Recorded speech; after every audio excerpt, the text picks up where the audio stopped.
Assalamualaikum warahmatullahi wabarakatuh. Baiklah, kami dari kelompok 8 yang akan membahas tentang masalah kesulitan belajar pada anak.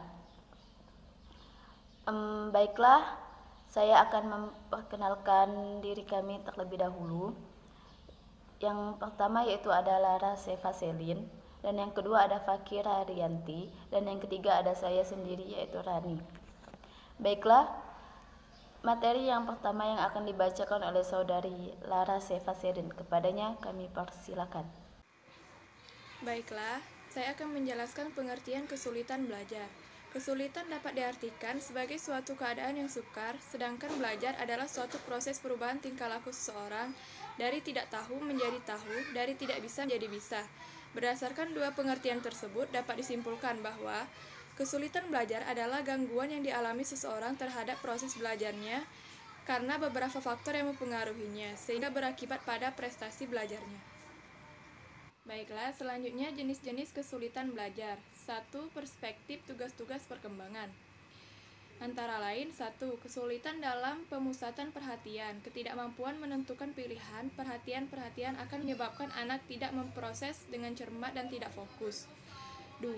Kesulitan dapat mengakibatkan kesulitan dalam mengingat apa yang telah dilihat dan didengar atau apa yang telah dialami, merupakan faktor penyebab kesulitan dalam berpikir.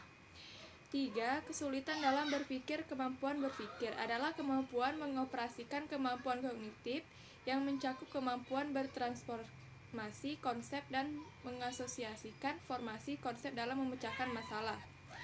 4. Kesulitan dalam bahasa. Secara umum, anak yang mengalami kesulitan bahasa tidak dapat berbicara seperti anak-anak sebayanya dan tidak dapat merespon secara tepat terhadap berbagai pernyataan perverbal seperti sapaan, perintah, dan permintaan. 5. Kesulitan dalam persepsi dan perseptual. Motor anak yang mengalami kesulitan persepsi tidak dapat memahami petunjuk arah jalan, tidak dapat memahami kata tulisan dan simbol-simbol visual lainnya. Oke, lanjut yaitu pembacaan materi yang kedua yaitu kepada Fakira Rianti. Kepadanya kami persilakan.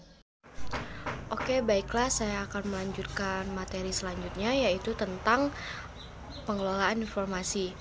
Yang pertama, mengintegrasikan input informasi. Siswa yang mengalami kesulitan mengintegrasikan input informasi akan mengalami kesulitan belajar dalam bercerita dengan urutan yang benar dan tidak dapat mengingat informasi sesuai dengan urutannya. Yang kedua, menyimpan informasi. Penyimpanan informasi erat hubungannya dengan ingatan baik jangka pendek maupun jangka panjang. Yang ketiga, memberikan respon yang sesuai dengan informasi yang diterima. Kesulitan dalam memberikan respon terhadap informasi yang diterima melalui bahasa disebabkan oleh kesulitan dalam berbahasa secara lisan. Materi selanjutnya yaitu tentang perspektif aktivitas belajar. Yang pertama, learning disorder. Learning disorder atau kekacauan belajar adalah keadaan di mana proses belajar seseorang terganggu karena timbulnya respon yang bertentangan. Yang kedua, learning dysfunction. Learning dysfunction merupakan gejala di mana proses belajar yang dilakukan siswa tidak berfungsi dengan baik. Meskipun sebenarnya siswa tersebut tidak menunjukkan adanya subnormalitas mental, gangguan alat daya, atau gangguan psikologis lainnya. Dan yang ketiga, underachiever. Underachiever mengacu kepada siswa yang sesungguhnya memiliki tingkat intelektual yang tergolong di atas normal, tetapi prestasi belajarnya tergolong dengan rendah. Yang keempat, slow learner.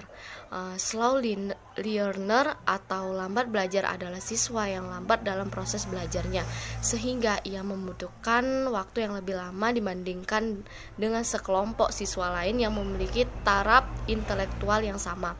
Dan yang kelima adalah learning disabilities.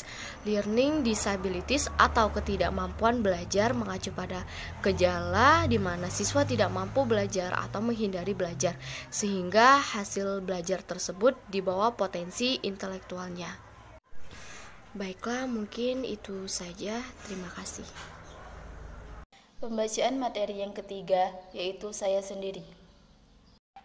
Baiklah, saya akan menyampaikan materi yang dimana yaitu adalah 1. Faktor internal. A.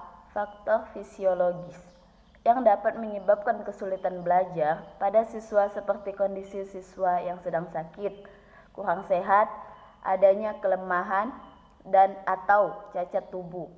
B. Yaitu faktor psikologis. Siswa dapat menyebabkan kesulitan belajar meliputi tingkat inteligensia pada umumnya yang rendah, bakat terhadap mata pelajaran yang rendah, minat belajar dan motivasi yang kurang. Yang kedua yaitu faktor eksternal.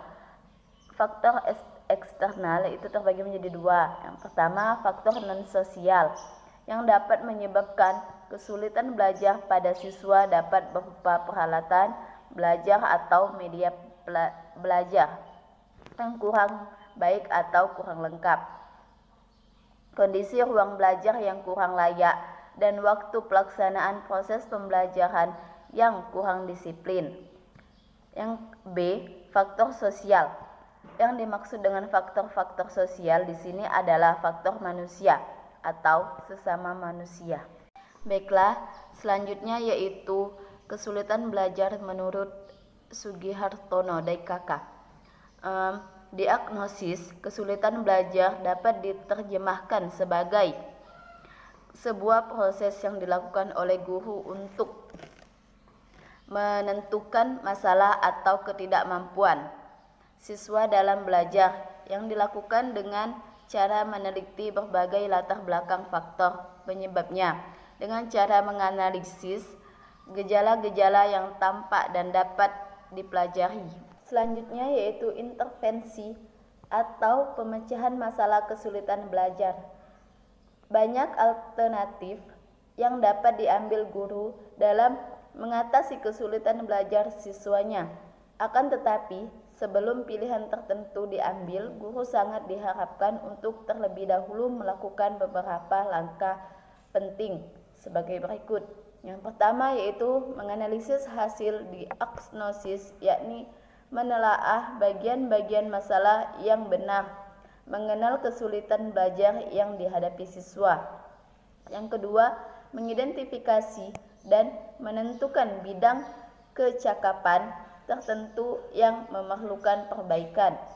Dan yang ketiga, menyusun program perbaikan, khususnya program remedial teaching atau pengajaran perbaikan. Setelah langkah-langkah di atas selesai, barulah guru melaksanakan langkah selanjutnya, yakni melaksanakan program perbaikan.